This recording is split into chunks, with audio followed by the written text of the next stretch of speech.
আমরা যেটা এতদিন জানতাম যে সিনা চাক, নবীজির এই যে বুক ফেড়ে জমজমের পানি দিয়ে ধুয়ে পরিষ্কার করে আল্লাহ তার উপরে আবার বসিয়ে দিয়েছিল।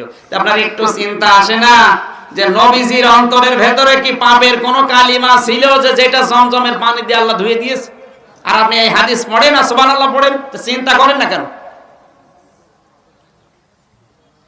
বিশ্ব নবীকে আল্লাহ জানিয়েছেন মা তাকদ্দামা মিন যামবিহি ওয়া মা তাআখার, তার আগে এবং পরে কোনো গুনাহ নেই।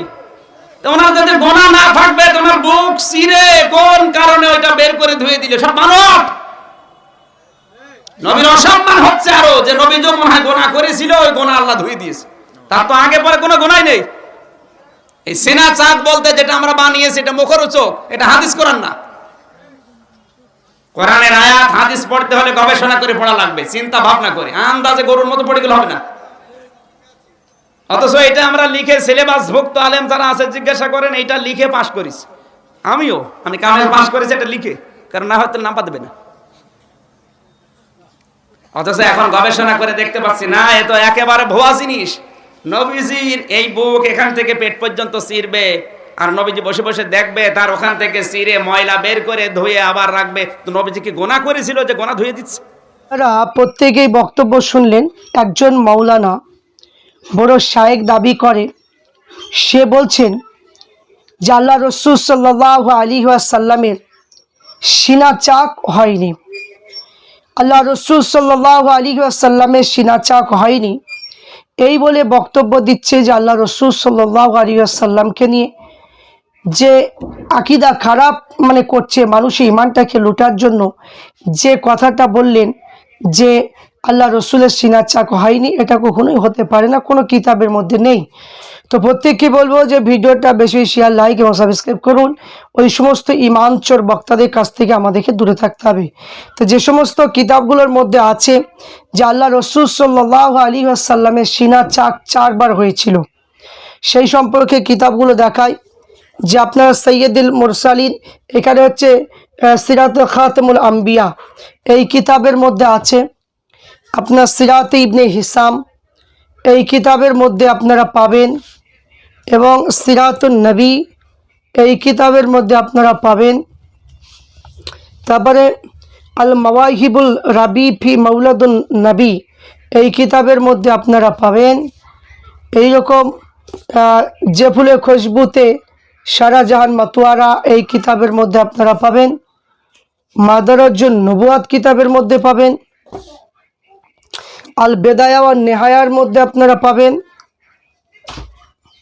এবং সিরাতে মোস্তফা এই কিতাবের মধ্যে আপনারা পাবেন। সৈয়দুল মুরসালিন এই কিতাবের মধ্যে লেখা আছে, এবং আল মাওয়াহিবুল লাদুনিয়া এই কিতাবের মধ্যে লেখা আছে। সিরাতুন নবী এই কিতাবের মধ্যে লেখা আছে। আর রাহিকুল মাকতুব এই কিতাবের মধ্যে লেখা আছে। রহমাতে দুজাহা আল্লাহ রসুলের জীবনী এই কিতাবের মধ্যে আপনারা পাবেন, এবং সিরাতুন নবী এই কিতাবের মধ্যে আপনারা পাবেন, এবং সিরাতে মোস্তফা এই কিতাবের মধ্যে আপনারা পাবেন। এবং শুধু তাই নয়, যে আর একটা কিতাব এই কিতাবের মধ্যেও লেখা আছে যে আল্লাহ রসুল সাল্লাল্লাহু আলাইহি ওয়াসাল্লামের সিনা চাক এই কিতাবের মধ্যে আপনারা পাবেন। তো আল্লাহ রসুল সাল্লাল্লাহু আলাইহি ওয়াসাল্লামের সিনা চাক হয়েছিল 4 বার। আল্লাহ রসুলের সিনা চাক হয়েছিল 1 বার 2 বার নয়, 4 বার হয়েছিল। তো এখানে যারা সিনা চাক সম্পর্কে, যারা আল্লাহ রসুলের সিনা চাক নিয়ে যারা মতবিরোধী করছে, যারা বলছে যে আল্লাহ রসুল সাল্লাল্লাহু আলাইহি ওয়াসাল্লামের সিনা চাক হয়নি, তাদেরকে বলবো যে এরা হাদিসকে অস্বীকার করছে। আল্লাহ রসুল সাল্লাল্লাহু আলাইহি ওয়াসাল্লামের সিনা চাক হয়েছিল, এরা হাদিসকে অস্বীকার করছে। কারণ হাদিসের মধ্যে রয়েছে আল্লাহ রসুল সাল্লাল্লাহু আলাইহি ওয়াসাল্লামের 1 বার নয় 4 বার সিনা চাক হয়েছিল। 1 নম্বর হচ্ছে হজরতে হালিমাতুস সাদিয়া রাদিয়াল্লাহু তাআলা আনহার বাড়িতে।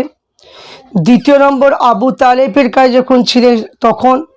তৃতীয় নম্বর হচ্ছে হজরতে খাদিজাতুল কুবরা রাদিয়াল্লাহু তাআলা আনহার সঙ্গে যখন ছিলেন হীরা গুহার কাছে।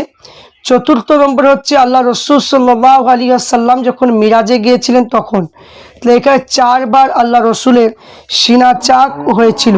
তো এখানে যে কিতাবের মধ্যে পাওয়া যায় আনাস থেকে বর্ণিত সংক্ষিপ্ত হাদিস, তিনি বলেন আল্লাহ রসুল সাল্লাল্লাহু আলাইহি ওয়াসাল্লাম ছোট ছেলেদের সাথে খেলা করছিলেন, এমন সময় জিব্রাইল এসে তাকে মাটিতে শুয়ে দেন, তার বক্ষ বেদিন করে হৃৎপিণ্ড বের করে সেখানে জমজমের বাঁধা রক্তের একটা দলা বের করে, এবং এটা হলো যে আপনার দেহের শয়তানের অংশ, তার থেকে হৃৎপিণ্ডটা একটা স্বর্ণের তস্তরিতে রেখে জমজমে পানি দিয়ে ধৌত করেন, তা মানে কি জোড়ো লাগিয়ে পূর্বে অবস্থায় ফিরে আনেন। এদিকে ছোট ছেলেরা তার দুধ মা হালিমাতুস সাদিয়া রাদিয়াল্লাহু তাআলা আনহাকে গিয়ে বললেন এবার আল্লাহ রসুলকে মেরে ফেলা হয়েছে। এই কথা শুনে তার দ্রুত তার নিকটে এসে দেখেন যে চেহারা ফ্যাকাশি হয়ে গিয়েছে। আনাস বলে আমি তার বক্ষ সেলাই করা দাগ দেখেছি। তাহলে বক্ষ বেদিন করা ঘটনা মানে হয়েছিল মিরাজের সময় আল্লাহ রসুল সাল্লাল্লাহু আলাইহি ওয়াসাল্লামের, যে এখানে বক্ষ বেদিন হয়েছিল 10 বছর বয়সে, এবং ছোটোবেলায় 10 বছর বয়সে, এবং ওহী নাজিল হওয়ার সময়। এখানে 4 বার আল্লাহ রসুল সাল্লাল্লাহু আলাইহি ওয়াসাল্লামের যে এখানে সিনা চাক হয়েছিল। তাহলে এখানে যারা বলছে যে আল্লাহ রসুল সাল্লাল্লাহু আলাইহি ওয়াসাল্লামের সিনা চাক হয়নি, তারা হচ্ছে যে তারা মানুষের ইমানটাকে লোটানোর জন্য, মানুষকে বেঈমান করার জন্য, মানুষের ইমানটাকে ধ্বংস করার জন্য এরা উঠে পড়ে লেগেছে। এই জন্য এরা বলছে যে আল্লাহ রসুল সাল্লাল্লাহু আলাইহি ওয়াসাল্লামের সিনা চাক হয়নি। তো এখানে হাদিসকে অস্বীকার করলে তার কখনো ইমান থাকতে পারে না, তার কখনো ইমান থাকা অসম্ভব, ইমান থাকতে পারে না। আল্লাহ রসুল সাল্লাল্লাহু আলাইহি ওয়াসাল্লামের সিনা চাককে অস্বীকার করা, এখানে ভাবতে হবে যে ওই ব্যক্তির কখনো ইমান থাকতে পারে না। তাই আল্লাহ রসুল সাল্লাল্লাহু আলাইহি ওয়াসাল্লামের যে এখানে সিনা চাকের যে ঘটনাটা, এটা কখনোই উড়িয়ে দেওয়া যাবে না, কারণ এখানে হাদিসের মধ্যে রয়েছে। তাই যে ব্যক্তি বলবে যে না এটা হয়নি, তাহলে জানতে হবে সেই ব্যক্তি ইমান চোর। এখানে বলছে যে বিখ্যাত একজন মানে লেখক ইমাম নুরুদ্দিন মুল্লা আলী কারি হানাফি রহমাতুল্লাহ আলাইহি আল মাউরিদুর রাবি ফি মাউলিদুন নবী, এই কিতাবের মধ্যে বলেছেন আল্লাহ রসুল সাল্লাল্লাহু আলাইহি ওয়াসাল্লামের পবিত্র বক্ষ বেদিন হয়েছিল 4 বার। কতবার? 4 বার। তাহলে এখানে তার বয়স যখন 4 বছর, কারোর মধ্যে 5 বছর, কারোর মধ্যে 6 বছর, কারোর মধ্যে 7 বছর, কারোর মধ্যে 9 বছর, কিন্তু কারোর মধ্যে 12 বছর 1 মাস 10 দিন। দ্বিতীয় হচ্ছে হীরা পর্বতে গুহায় জিব্রাইল আমিন আলাইহিস ইসলামের, তারপরে ওই আসা প্রাক্কালে, তারপর তৃতীয় মেরাজের রজনীতে, কারো মতে দুধমা হালিমাতুস সাদিয়া যে ছাগল চড়ানো প্রাক্কালে। এখানে 4 বার আল্লাহ রসুল সাল্লাল্লাহু আলাইহি ওয়াসাল্লামের সিনা চাক হয়েছিল।